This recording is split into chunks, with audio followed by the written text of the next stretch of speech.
We're underway, John. You ready? I'm ready. Glenn Loury here, The Glenn Show.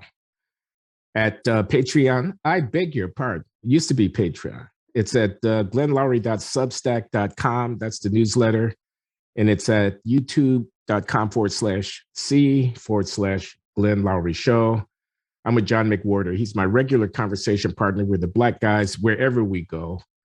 And we're back here for our bi-weekly. Hey, John, what's up, man?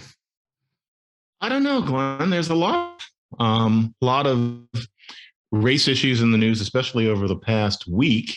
And Indeed. A lot of it is coming so fast, I can barely keep up with it.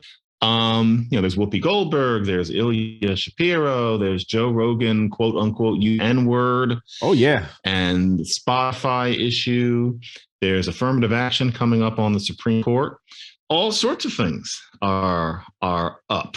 And I think we're supposed to have opinions about all these things. Why don't we take them in sequence? Ilya Shapiro, affirmative action, Whoopi Goldberg, Joe Rogan. By the way, we are the Black guys, so it's our obligation, it's our beat. We have to comment here. And I see that you're using your platform at the New York Times to good effect, although I haven't seen you write about Whoopi Goldberg yet. Perhaps that's in the works. But a piece on Ilya Shapiro, pieces on what you think the Supreme Court ought to do about affirmative action, what you think universities ought to do about legacy affirmative action. So we're primed. We're primed for this. Ilya Shapiro, do you want to explain it or should I? Well, you're very good at the summer explanation, so you start on him. Okay, so President Biden has announced during the campaign that it was his intention, if he had the privilege of appointing a justice to the U.S. Supreme Court, to select a Black woman. And he has indeed been endowed with that privilege, as Justice Breyer has announced his retirement at the end of this term. So now the question is, who will Biden appoint? And there's a debate about that. He's indicated a Black woman, so there's a lot of speculation. This or that federal judge who are Black women are being discussed. Ilya Shapiro, now let me see if I get this exactly right, is a legal scholar, formerly at the Cato Institute, a well-known right of center think tank, who has been recruited to head up a newly formed Center on Constitutional Law at the Georgetown Law Center, which is a very prestigious law school. He tweeted, prior to actually taking up his responsibilities, I think he's incoming, I'm not sure exactly what the timing is, but he tweeted in reference to this Supreme Court appointment of Joseph Biden that we were going to end up with a lesser Black woman, that's a quote, a lesser Black woman on the court than the candidate Sri Srinivasan, again, I hope I get this name correct, who Ilya Shapiro prefers, who is currently the chief judge of the DC Circuit Court of Appeals.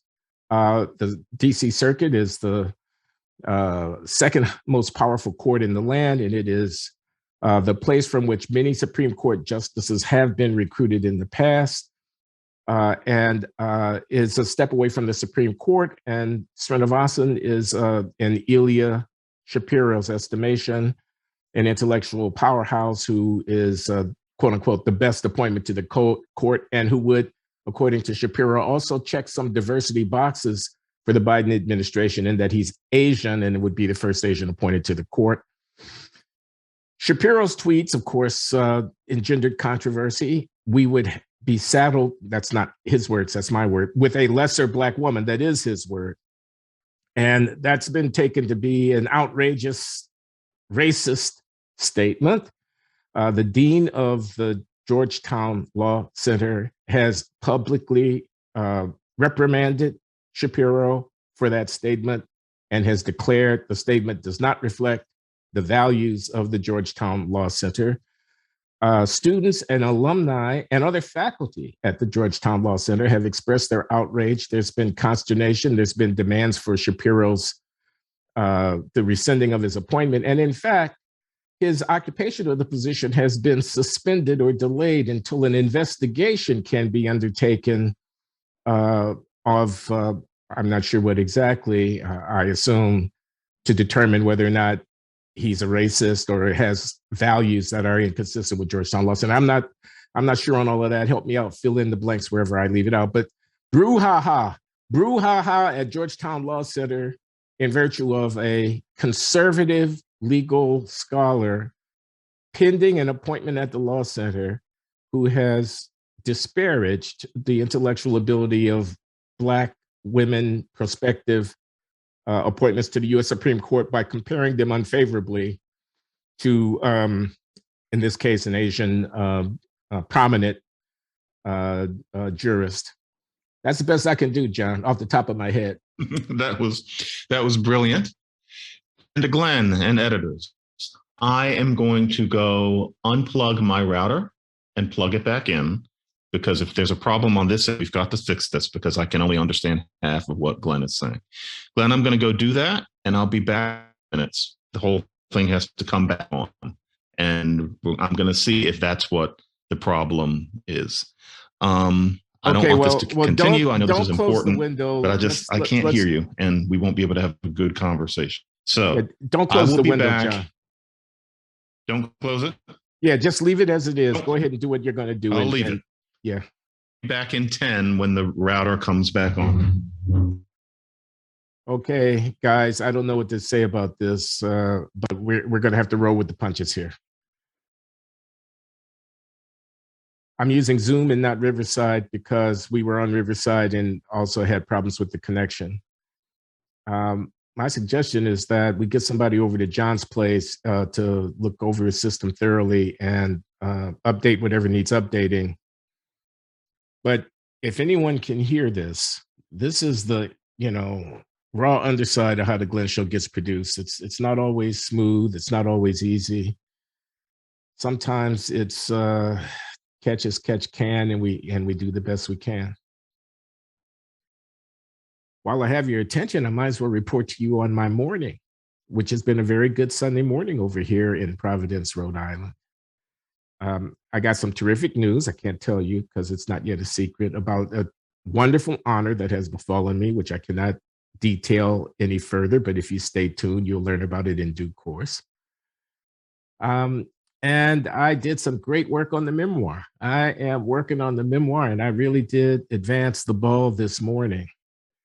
Back and forth with my editor on some of the gritty details on the memoir, and having a lot of exciting ideas and reviewing some old material, and just feeling it, just really feeling that I'm touching home with this project that has lingered for half a decade. I've been on this since 2015. This is 2022, so that's 2/3 of a decade. But we're getting there. We're getting there. Extremely happy about the reaction to a recent audio note posted at glennloury.substack.com called "The Call of the Tribe." It's a reminiscence on my part of an incident that occurred in my youth when I was 22 years old, where I and a friend of mine, a kid called Woody, a Black kid, but he looked white, went to a Black Panther Party rally and found ourselves in a situation. The brothers at the Black Panther Party rally resented the presence of a white boy in their midst, and yet Woody thought of himself as not a white boy, but as a Black guy, as a brother himself, because, well, it's a complicated story. You have to listen to the audio note. And there I was with my friend, and, I'm obviously Black, and we're in this meeting with the radicals, and they're questioning the racial authenticity of my best friend. And the question is, what do I do in the face of that challenge? And you have to listen to the audio note to find out what I do. But fertile, very, very fertile ground. And we put this up, check it out, at glennloury.substack.com. we put this up, and you should see the loving tributes that have come back from listeners who were so grateful for the raw honesty, for the eloquence, for the brilliance, quote unquote, their words, of the language, who can't wait to see the memoir. If this is a sample of what you're doing, Loury, we can't wait to see the finished product. So, yeah, maybe I'm teasing you guys a little bit with this, but I'm also in the back and forth, in the feedback of this uh, long project, the agonizing process of producing this book. The back and forth, I want you to know, it's fortifying me, it's motivating me. I find great deal of gratification in it, and I understand this is important work, so we're going to keep at it. Supposed to be Glenn and John. It's just Glenn because we're waiting for John to come back. Technical issues, technical details. I feel like a radio announcer who's been caught in an unusual situation where the program of record that was intended has been suspended for some reason, and he or she has to improvise. That's what I'm doing right now. I'm filling time until my friend John comes back. Let me review our agenda for this conversation, assuming that it's going to happen. We want to talk about, in effect, affirmative action and meritocracy. There are a number of pending issues on the front burner of the policy community here. One of them is Biden's appointment of a justice to the U.S. Supreme Court, an associate justice who will replace the retiring Justice Stephen Breyer. Biden has committed himself to appointing a Black woman to that position. And controversy has erupted over some of the reaction to Biden's commitment. And the other is the Supreme Court case, the University of North Carolina and Harvard University, both being sued by students for fair admissions over their affirmative action policies. And another is Whoopi Goldberg, who's been suspended. I'm just reviewing, John, the bidding. I don't see your image in the camera screen, but I assume it will come in due course. Are you seeing yourself? John's not yet fully back. So Whoopi Goldberg suspended from The View, ABC, I believe, because of a comment that she made to the effect that the Holocaust was not a racial incident.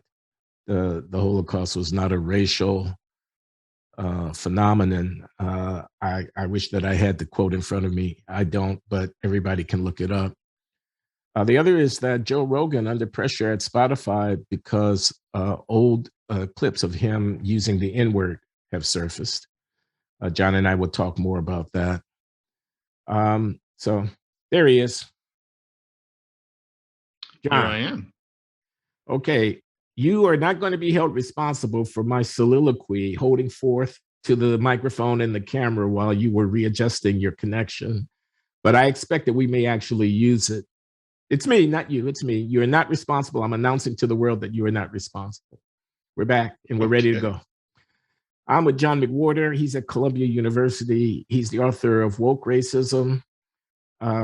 And I always forget the subtitle, but it's something about how religion has betrayed Black America. It's a bestseller already, isn't it, John? It makes the list, and it has sold almost 100,000 copies. I'm if you call count that a all success. The different media. Congratulations, John. It's definitely around. I think predictably, there's a certain kind of person who thinks that it's basically just a book that's teaching white people that it's okay to be racist. But I don't get that feeling from the feedback that I'm getting. And I certainly have not advertised it directly to the right wing. Not that the right wing is inherently racist, but I have tried to aim the book at roughly people of our world who are, left of center. So, yeah, I think it's doing its job. I'm happy about it. It's a great book. Everybody should go out and buy it. It's going to have an impact on this debate for years to come. John McWhorter is a player.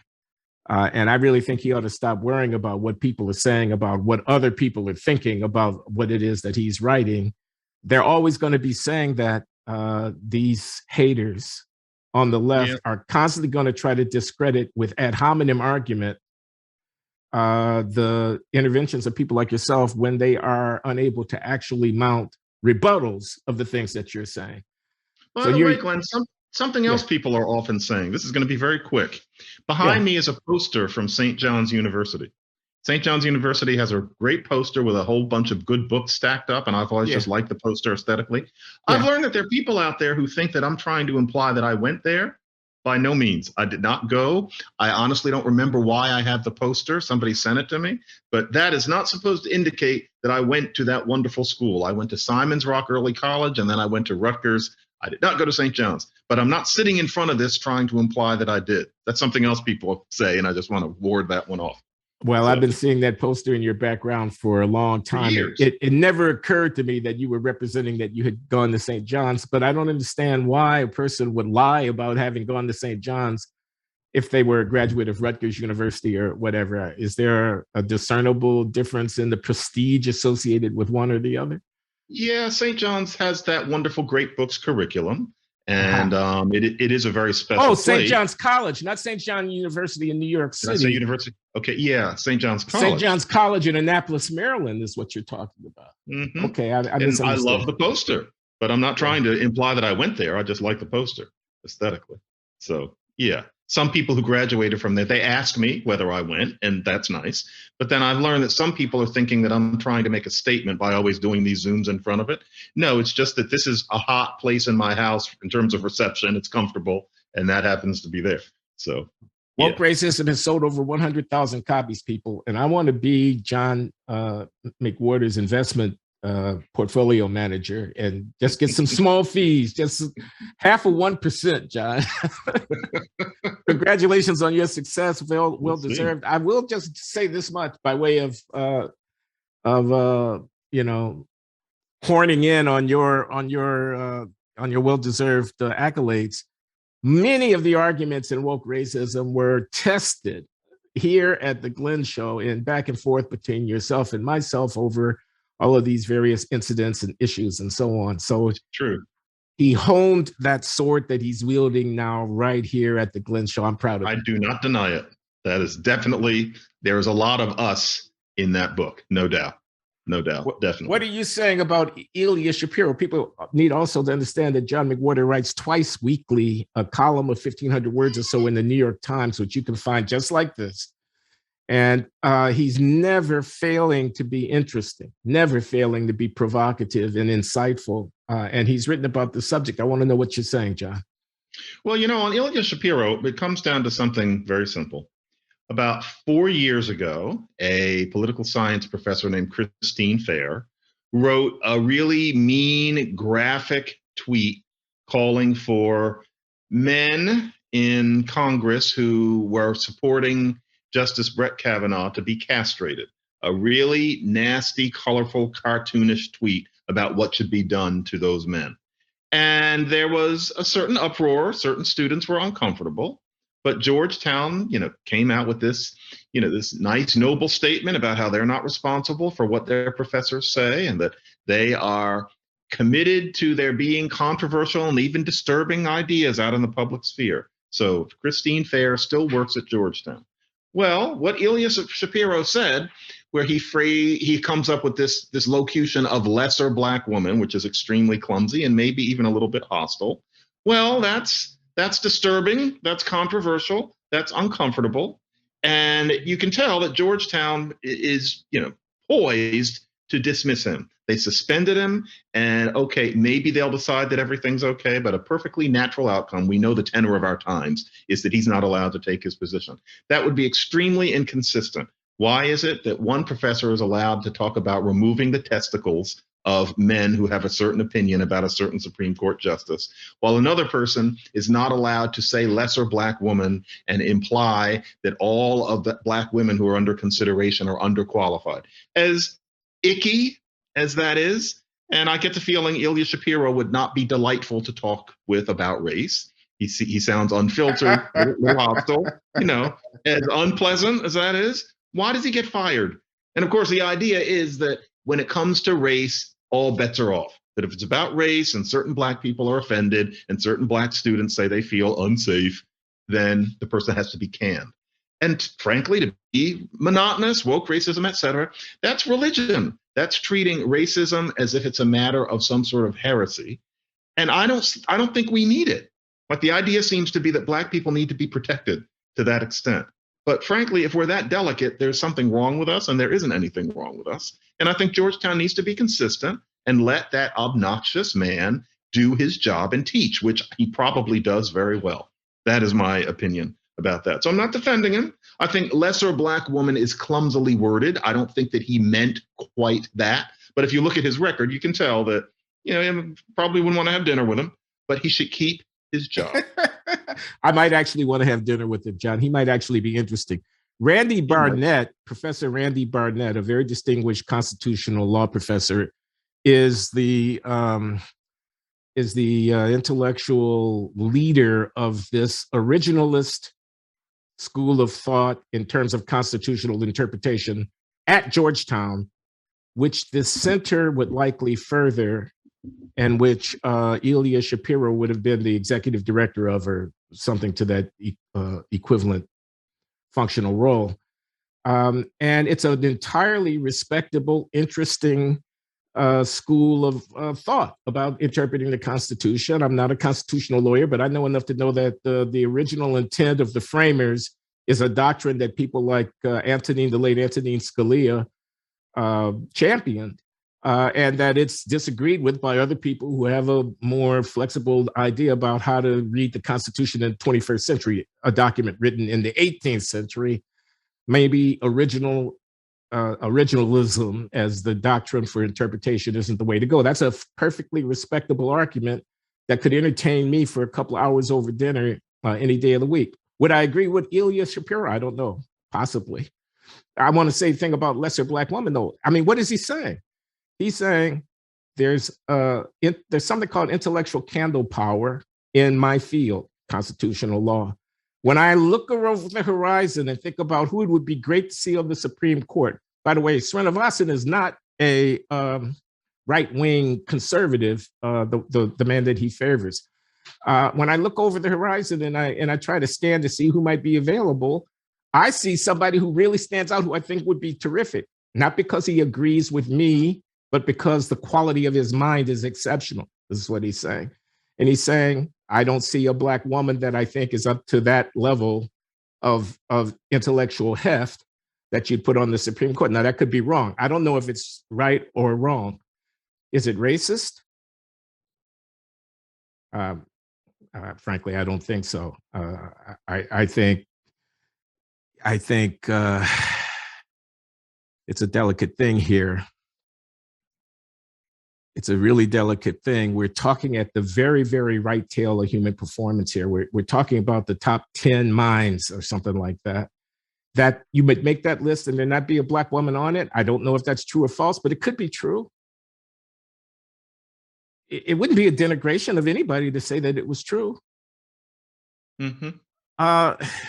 So there's a bluff thing going on here. You have your religion, I have my bluffing.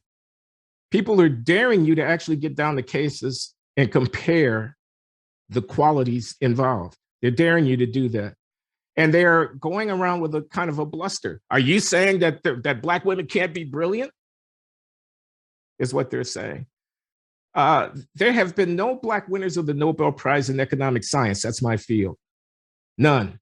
They've been giving those prizes since the 1960s. That's a lot of prizes.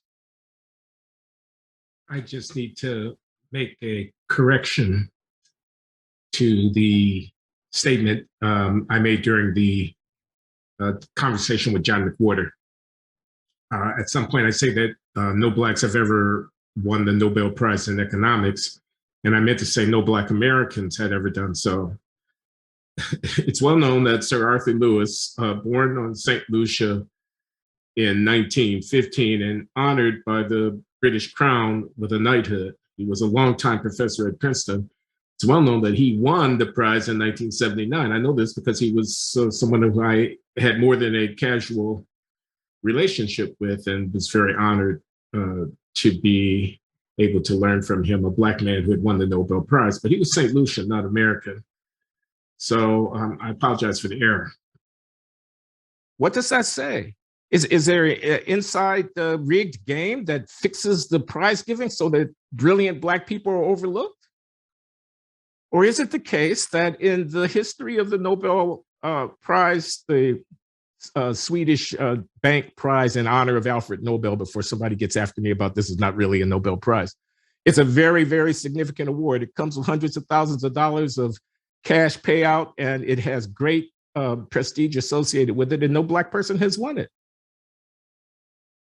If someone says that that's an outcome that is deserved because none have yet achieved the degree of distinction that would warrant to be honored in such a way, have they said a racist thing?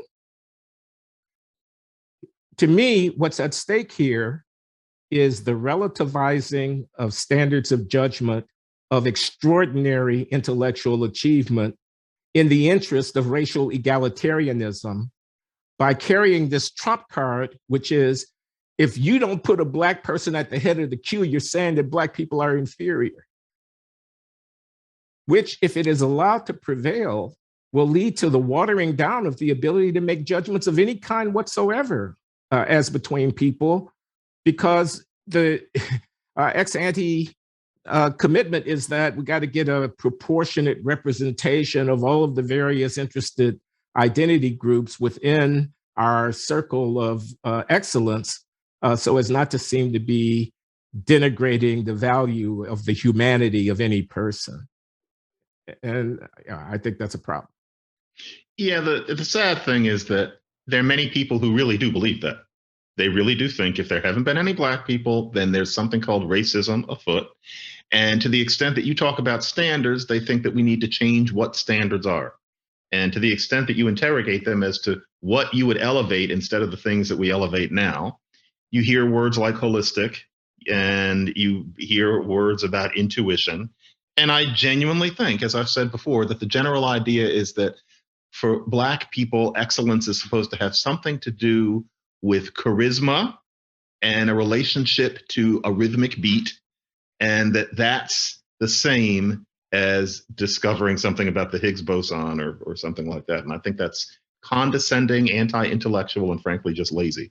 With Shapiro, though, it's a hazy line, and I frankly have very little interest in this Olympics of figuring out whether something is racist or not. To me, the whole business of is it racist or not, if engaged beyond a certain point, implies that I'm supposed to care, that I'm so weak that I have to know exactly how much racism is operating exactly where. And to me, that feels like getting into the down position. It's not compatible with any sense of Black strength or just basic human resilience to be that obsessed. It's like we're supposed to be these bloodhounds sniffing out, degrees of racism. Beyond a certain point, that's a sport. But with Shapiro, I actually did a little bit of something you could call research before I wrote that piece, because I was out of my lane. And I thought, okay, what is it about Srinivasan that is so objectively capital here? Because I was thinking along your lines, if he's got this incredible record and there doesn't happen to be a Black woman who does, I took him to mean they're going to choose a Black woman, and that Black woman is going to be lesser than Srinivasan because she hasn't done X, Y, and Z. Right. That would not be a racist statement. That may just be the way things happen to be at this point, especially at this point in history. There being a slate of Black women of that level of achievement on the bench, that many, is mostly a post-civil rights thing. Yes, Constance Baker Motley, yes. But now that there's so many, that's new. So yeah, maybe more time has to go by. But I asked two people. There's your research. But I had, actual extended exchanges with two people who are familiar with the law. And I said, is there a reason? Is there something that Srinivasan has done? Is there a slate of books? Is it a bunch of articles? Is it some demonstration? Opinions, more likely than not, right? It would be his opinions. Both of them told me no. They said that they didn't understand where Shapiro was getting the idea that Srinivasan is the one. And that made me think, okay, is it that he just immediately sees a Black woman and thinks, well, she couldn't be as good as this South Asian person, just kind of because? Now, maybe there's something Shapiro knows that I don't, because, he's he's a legal person and I'm in a different place. But it's not obvious. It's not as if he's this sterling figure with these incredible credentials that, dwarf anything that these Black women have done. It's not that at all, which makes me think, is there some sort of bias in his mind? Does he kind of just assume? And to be honest, Glenn, he might. That doesn't concern me the way I think it's supposed to. I'm not insulted. I've got my own work to do. And I think that plenty of Black people would feel the same way. If he's a racist, who cares as far as I'm concerned? If he's not good, it's just not an interesting question to me. But it is a little awkward that he does seem to just assume that Srinivasan is better, maybe just because of where he is. He's chief. Is that the reason? But he's the chief judge of the circuit court, and I don't know the reason why Ilya Shapiro thinks that Srinivasan would be a superior appointment to the likely Black woman that Biden will appoint. Yeah. I want to say a couple of things. First of all, I think you're putting your finger on something important, which is that what do you mean by good? What are the criteria for deciding what excellence is? That should be a part of the debate. The lived experience of a Black woman jurist might bring something to the court that wouldn't otherwise be there, and that would be valuable to the overall workings of the court, that wouldn't necessarily be reflected in how many law review articles that person published, if that's your criterion. A lot of people who are not law professors in the mold of Antonin Scalia, who was a very distinguished academic lawyer before he came to the court, or Robert Bork, whose ill-fated nomination to the court was rejected by the Senate, but who was widely regarded as an absolutely stunningly brilliant mind. That's not the only set of criteria that you have for bringing to the court. So I think that has to be said. But if Shapiro thinks so, that doesn't make him a racist. If he thinks that if you're not Robert Bork, you shouldn't be on the court, that's narrow, but it doesn't make him a bigot. I'll definitely give him that. Yeah. Dahlia Lithwick has a piece in Salon about the opinions of some of the women who are being put on the short list, Black women jurists on the short list for Biden. And she parses it in ways that I think are worth taking into account, where she's saying, there's a lot of different dimensions to what's going on when people are writing opinions, and you can't necessarily judge the fitness of a person for the court by just ticking off the number of footnotes to Harvard Law Review articles and so forth. She also says there's another factor here, which is that if you look at the Supreme Court over history, a vast majority of the justices have been educated at either the Harvard Law School or the Yale Law School. What's wrong with getting out of that little box? Are you telling me that there are people at, I don't know, the University of Illinois or the University of Michigan or the Ohio State University Law School or the, whatever, who are not fit for the court? You can only get on the court if you're in this little tight circle, and that by doing a Black woman appointment, it affords the president an opportunity to expand beyond this clique of elite Ivy League law school. So she's saying there's a kind of, I don't know what, democratic small d dimension to an appointment. The label Black woman stands in for a lot of things, not just for a race or for a gender, but also potentially for a broadening of the selective net to include people who might not otherwise be relevant, and that might not necessarily be a bad thing. So there's a lot going on here in this debate about meritocracy, excellence, and selectivity with respect to the Supreme Court. But where do you come down, John, on the issue of Biden announcing?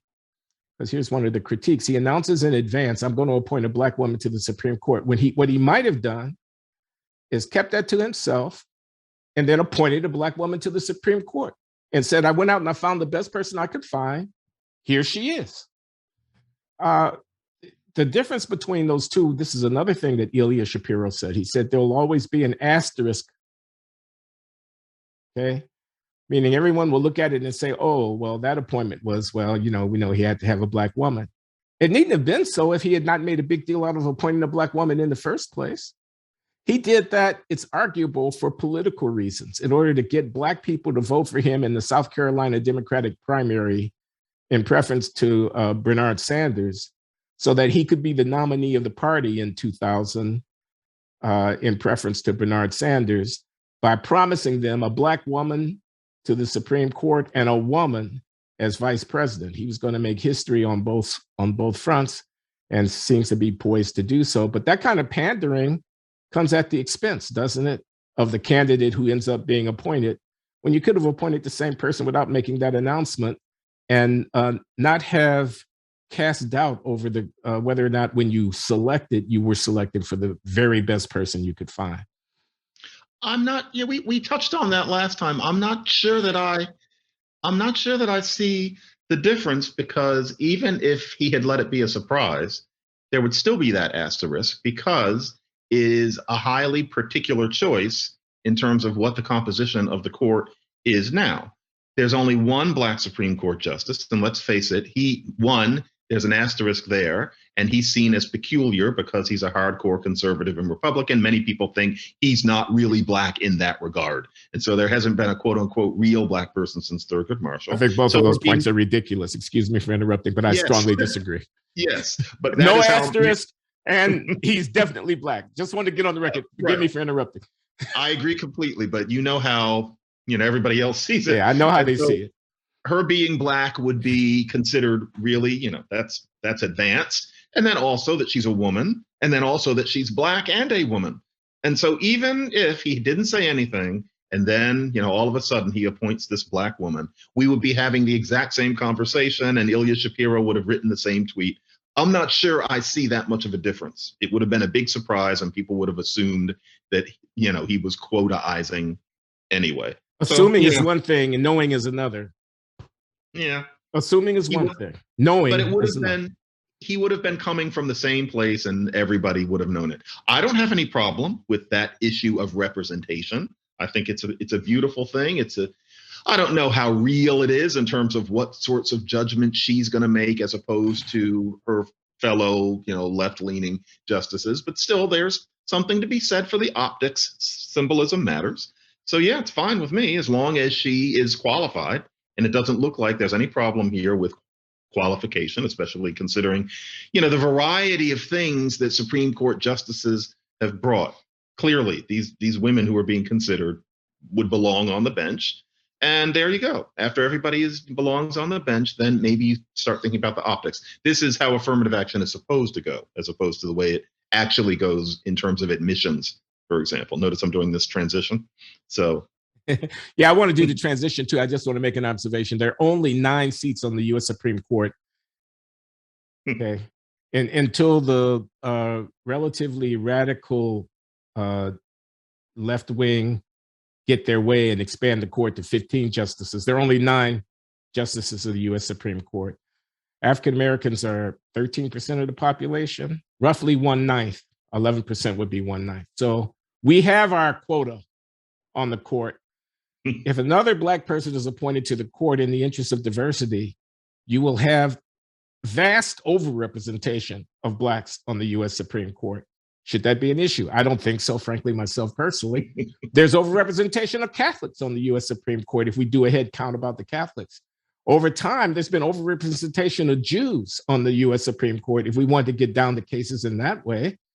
And all I'm doing by making these observations, and of course, overrepresentation of men, let me not overlook that. All I'm doing by making these observations is saying that the Supreme Court is not a representative institution, and that if you turn it into one, it's going to be a mess.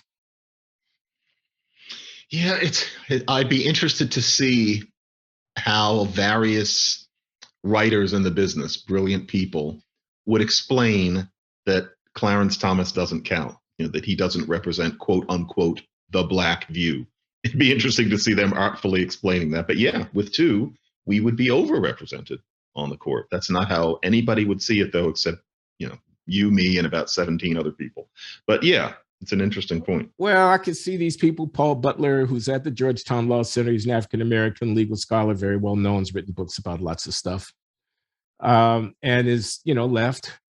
And I was about to say, there's not a Black reading of the Constitution. And then I was hearing Brother Paul Butler in my mind's eye, in my mind's ear, rebutting this claim. Of course, there is a Black reading of the Constitution. Do you not know about Plessy versus Ferguson? Do you not know about Brown versus Board of Education?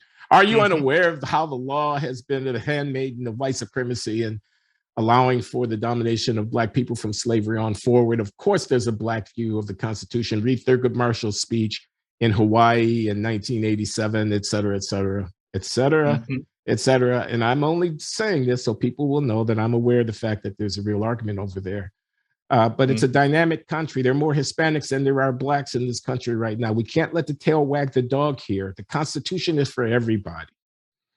It's not the place where we parse up our respective claims on the American national project. It's the place where we figure out what the common law governing all of us is going to be.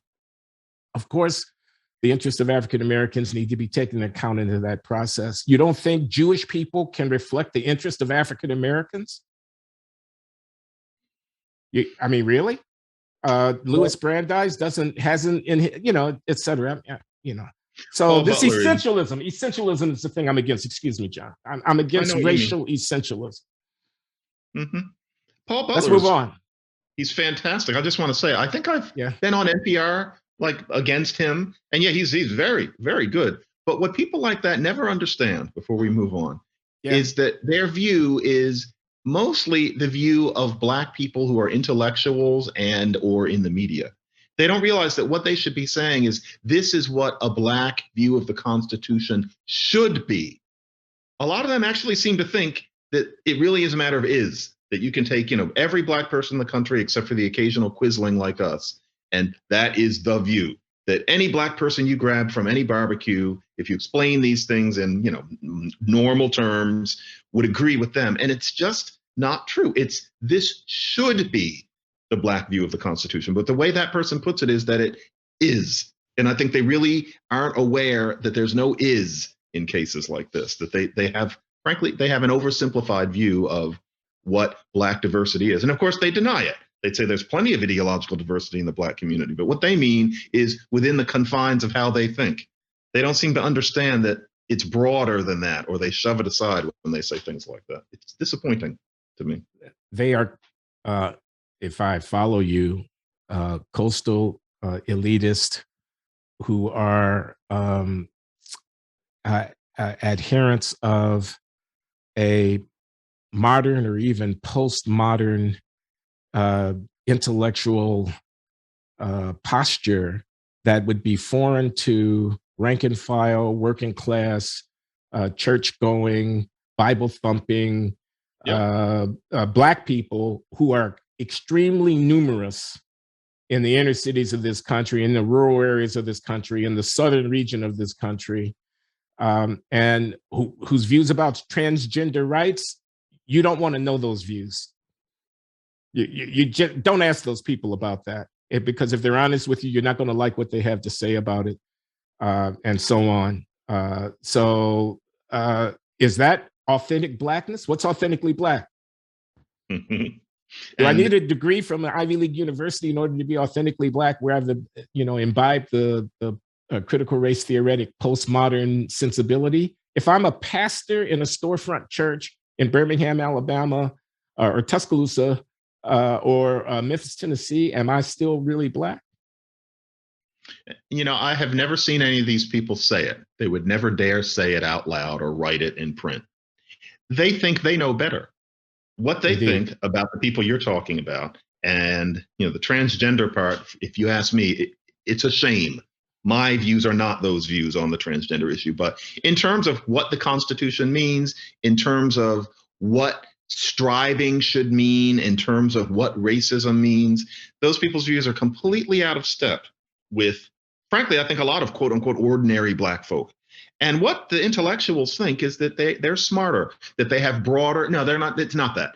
They think they have broader horizons and therefore a more sophisticated understanding of these issues than that pastor. And they're never going to say it. I think only once have I seen this sort of person interacting with that other kind of person. And they were trying to pad it over by saying, no, my sister, no, my sister. But what this woman was saying, amidst all of the my sister and the hand gestures, was, I know more than you. I have broader horizons than you, and that's why I'm right about this issue. That's what it is. They just don't want to say it. And I disagree. You can't dismiss the views of that broad a sector of any population as backwardness. There's real ideological diversity in the Black community, far beyond the sorts of things that these coastal elites think of as, frankly, God's word. It's narrow. It really is narrow. And yet those very people listen to us and they think of us as saying that 2 + 2 = 5. No, it's just not the case. The historical irony is that Clarence Thomas is on the U.S. Supreme Court today because in 1991, during those closely fought confirmation hearings, Southern Black Democrats voted to confirm under pressure from their Black constituents in Alabama, in Georgia, Sam Nunn, Howell Heflin, these people, members of the U.S. Senate who voted to confirm Clarence Thomas under pressure from their Black constituents and over the heads of the Black commentators, law professors, opinion journalists, and so on, all of whom were almost universally opposed to Thomas's appointment. I remember back then, and this was before I was, in the commentator game, but I remember back then that someone like me was supposed to think of Clarence Thomas as scum. That was the view of, anything I read, anybody I talked to as a graduate student at Stanford. But then whenever I went home and listened to, family members, listened to people even just on the street, what a lot of them thought was that Anita Hill was obsessing over something trivial. I'm not saying I agree with that, but they were more interested in there being a Black Supreme Court justice. They didn't see it the way all of the quote unquote smart people I knew saw it. I found that interesting at the time. And I know that all the people I knew then would say that they had broader horizons. They knew better. And also just about Clarence Thomas's opinions about affirmative action and the like. Everybody at, say, Stanford thought they knew better than the person who works at the cleaners or my aunt this or my friend that. And I find that a little arrogant, frankly. And folks, I am not condoning sexual harassment. That is what's most interesting to me about that whole case. Nevertheless, I distinctly remember various people, including one with a PhD, come to think of it. I'm not going to say who it was because they were complicated, but they thought that Anita Hill was making too much out of it. And that what was more important was that Clarence Thomas become a Supreme Court justice. Yeah. Okay, well, we could get into a lot of trouble if we go down this feminist rabbit hole, but I knew a lot of Black women who said sexual harassment, pubic hair on a Coke can, that's not sexual harassment. It's when he grabs your derriere. I heard that a lot. Yeah. That's sexual harassment. But okay, enough. John, what are you saying about, well, why don't we put off the affirmative action cases to another discussion because we've gone on for a while here. Why don't we talk about Whoopi Goldberg or Joe Rogan? I think with Whoopi, it was she was making this clinical case that everybody involved was white. Tell people what she did, just for those who are not informed. Yeah, she was making a point during, the crisscrossy kind of conversation that you have on The View, that the Holocaust, that Nazis' persecution of Jews, wasn't about race. The topic was the book Maus, which has been banned in one state. I forget which state. One state has banned the book Maus about the Holocaust, a graphic novel, from libraries. And Whoopi Goldberg was saying that that's not right, because the Holocaust was not about race. It was white people doing something to white people, and that it was quite horrific, but that it wasn't about race. I think Whoopi was forgetting, or maybe doesn't know, I don't know her, that Jews were seen as a different race by people who were persecuting them back then. But what she sees from today's vantage point, which makes a certain sense, is that it was a white on white kind of crime. So she was just making the point that Maus isn't about race because it was man's inhumanity to man. She was just making that point. That point maybe is a little ignorant. Yeah. And I think that she could have been reminded, Jews were thought of as, subhuman by many people back then, still are in some quarters. And that therefore, it's maybe splitting hairs too much to say that it's not about race. But it was a taxonomic point, and now she's suspended for 2 weeks from her show. And I think that suspension is as inappropriate as the suspension of Ilya Shapiro. Okay. She should be a smack on the hand. Tell her, Whoopi, you're missing something very important. Now, she's apologized, hasn't she? And she apologized, and it meant nothing. We're at a point in our culture where an apology has no effect. What kind of people are we becoming? You apologize and it doesn't work, and that's somehow supposed to be progressive. No, I think that the idea that when it comes to race issues, or even in this case, anti-Semitism, an apology doesn't work in any case. No, I don't think that way. You're right. There is a kind of playing with words, a kind of what does the word race mean? What does racism mean? I mean, there's no doubt that the Nazis thought that the Jews were a different race. They had racial purity as one of their motives for shoveling people into pits and machine gunning them and putting them in gas chambers and ovens. They thought that they were exterminating a race, a lesser race of people in doing so. So her failure to appreciate the racial perceptions of the Nazis who persecuted a horrific crime against humanity is unfortunate and reflects her lack of sophistication and subtlety, to be sure. And she had to know, or should have known. I have many Jewish friends. To tell them, no, you're white, forget about it, is to start a fight. Yeah. With good reason.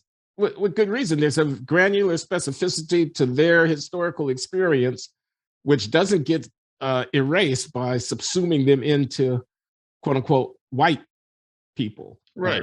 Unquote. So, but the question is, does she deserve this kind of sanction for making an ignorant comment? And I think, no, that's very post 2020. That's cancel culture going way too far. I mean, she didn't do anything malicious. She wasn't denying the horror of it. She wasn't minimizing the horror of it. She was just making a classificational point that was a little ignorant. She doesn't deserve to be harmed. She doesn't deserve to be shamed in the public square for that.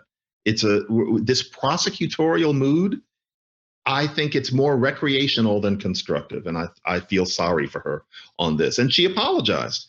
The apologies were a little bit incoherent. I don't think she quite understands what she said. But still, she expressed contrition twice and still was put in stocks. No, this isn't right.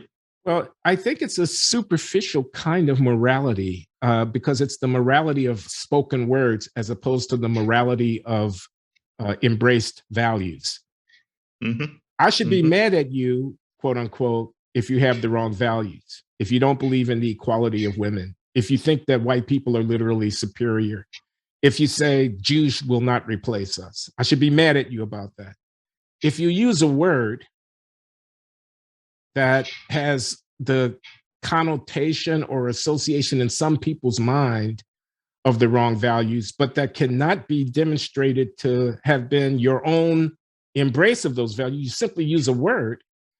I don't know whether or not I'm going to be mad at you. Why should I be mad at you for saying the wrong thing? I mean, a faux pas. I'm going to put you in the docks, as you put it, for a faux pas, for misspeaking. That makes you a racist. Is Whoopi Goldberg an anti-Semite? I mean, I doubt that seriously. Her name is Whoopi Goldberg. I mean, I doubt that seriously. And I don't know what she thinks about the Israel and Palestinian thing, but people can be on either side of that and not be anti-Semites, meaning my Jewish friends are on one side or the other of that one. So this brings us to the N-word, though, John. I just want to add, yes, to see Schindler's List and to think of yourself as seeing a story about white people doing hideous things to other white people should not be considered a major tort, should not be considered abusive, should not be considered something that makes someone a sinister human being. If you see that in Schindler's List, you can be told, those people thought of those other white people as a different race. That's hideous too. But she's being pilloried for what I think is an understandable kind of ignorance. And I don't get what the point of that is beyond the joy of being. People know so little history. They know so little American history. They don't know what the Dreyfus Affair was about. They don't know anything about early 20th century European anti-Semitism. Unless they're very, very well educated, they don't know. So it seems to me easy enough that a person could make the error that she made. I know a great many Jewish people who feel that way about this too. Many Jewish people who don't like the flavor of what she said, but don't think that she should be fired or suspended. And I don't get the Jewish people I've seen saying this are not people who like to throw bombs. They're not people who stand outside of mainstream thought. My sense is that it's a pretty ordinary view among Jewish people, at least the educated Jewish people I know, that Whoopi Goldberg is being, pilloried unjustly. My sense is that that's not an uncommon view on this. But the superficial morality of spoken word etiquette versus the genuine morality of thick, historically informed engagement with important questions of policy, of state, of ethics.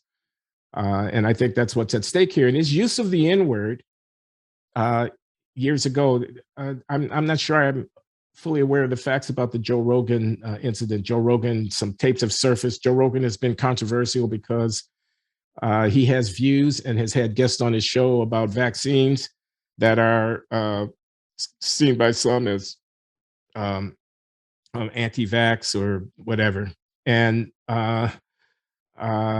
there's been some controversy at Spotify about his views about the vaccine. And so now, lo and behold, in the wake of that controversy, some tapes have surfaced in which Joe Rogan is heard using the N-word. Do you know anything more about that? I want to just suggest the surfacing of these tapes is not an accident.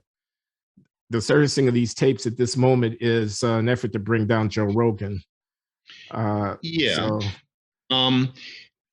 Musicians have been pulling out of Spotify, in protest of Spotify's harboring him. And I think the singer India Ari put together a reel, so to speak, of Joe Rogan episodes where he used the N-word.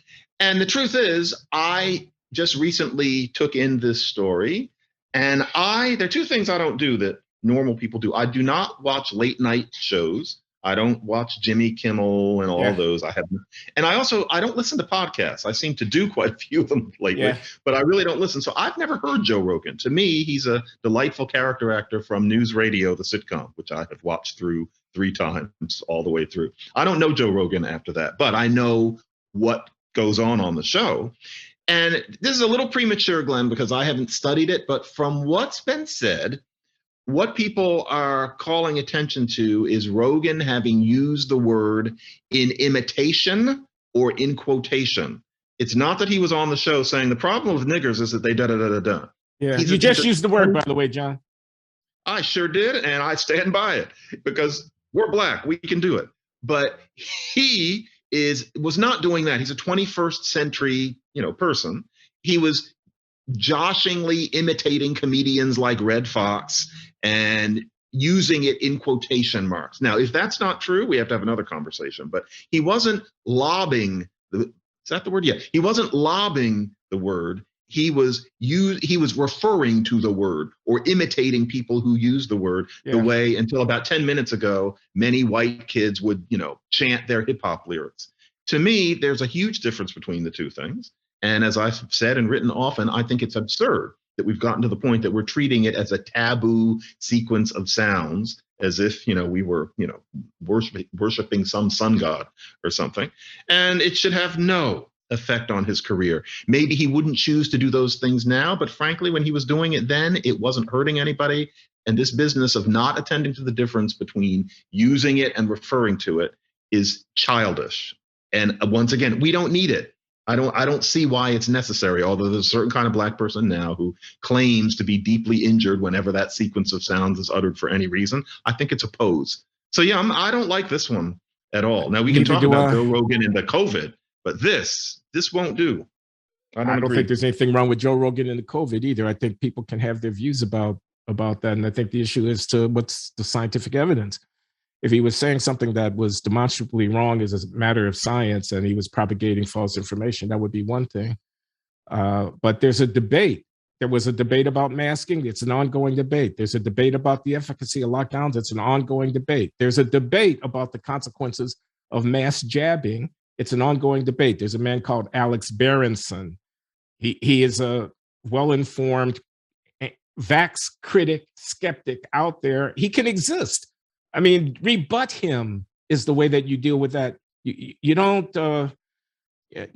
burn him at the stake because he had a view about. I mean, in the fullness of time, we're going to learn a lot about policy responses in the wake of this pandemic, which in retrospect proved to be wrong. Nobody knew that Andrew Cuomo was killing thousands of people by the decisions that he made about what happens to people coming out of hospitals, going to nursing homes, and so forth and so on. Hindsight is 2020, kind of thing like that. But I have an observation. Do you know this book by James Scott, the Yale political scientist, called Weapons of the Weak? It's a study of how it is that dominated peoples can fight back surreptitiously. I mean, I think this policing of the spoken sounds, nigger, and saying you can't say that is a pathetic expression of weakness. It's petulant. It's like grabbing the microphone from a speaker whose arguments you just can't bear to hear. There's no power in it whatsoever. There's no real power. There's no wealth in it. There's no entrepreneurship in it. There's no educational mastery in it. There's no fixing any broken family in it. There's no solving a crime problem in it. All it is throwing a tantrum. I'm weak. I'm black. You said the N-word. Oh my God. Oh my God. It's pathetic. It is. It's performed delicacy. And there's been such an uptick in that on that word over the past about 15 years. And I just don't get how anybody can say they're a strong person and engage in that performance of allowing white people that power. People are going to keep on uttering it for various reasons. And we've got this popular music that's full of it. And you decide that anytime you hear this word said by anybody but a black man from the street, you're going to, go crawling into a corner. It's a performance. It's not real. Nobody cognitively whole truly feels that way. It's something that black people teach each other, and it really needs to stop. There are other, as you're saying, we have other things to do. Go ahead. Yeah, no, we're going to conclude here. I just wanted to reiterate something you said earlier, which is we are not talking about the use of the word as a slur, where you call someone an Nigger, like you call them a Kike, or you call them an SPIC, or you call them an MICK. We're not saying it. Yeah, and we're not approving of the use of the word in that way. And the damnedest thing is that there's a kind of person who will listen to what you and I are saying and say that they're condoning the use of the N-word. They're condoning the use of the N-word. Actually pretending to think that that's what we're saying. God, that one makes me sick. You shouldn't have to say what you just said. But their idea is it's more this idea of not realizing that your view isn't the only one. Their idea is that it's absolutely certain and, just beyond any kind of conversation that to utter those sounds in sequence is always wrong. There can be no questioning of that. So everything we just said is condoning the use of the N-word. No, we're talking about there being a difference that one must attend to. And anybody who pretends that what we're doing here is condoning people walking around calling each other, is condoning a white person calling us that, is feigning stupidity out of some sense that there's some sort of beauty in that moral pose. Black people should not be taught to feign being stupid. And that is what's going on with this new conception of the N-word. It's one of this self-imposed dumbness on that truly dismays me. Performed delicacy. We ought to put that one in the dictionary. Let's keep that. John McWhorter signing off. Glenn Show. This one's a wrap. Thanks a lot, John. Thank you, Glenn. Let's do affirmative action next time. Right on.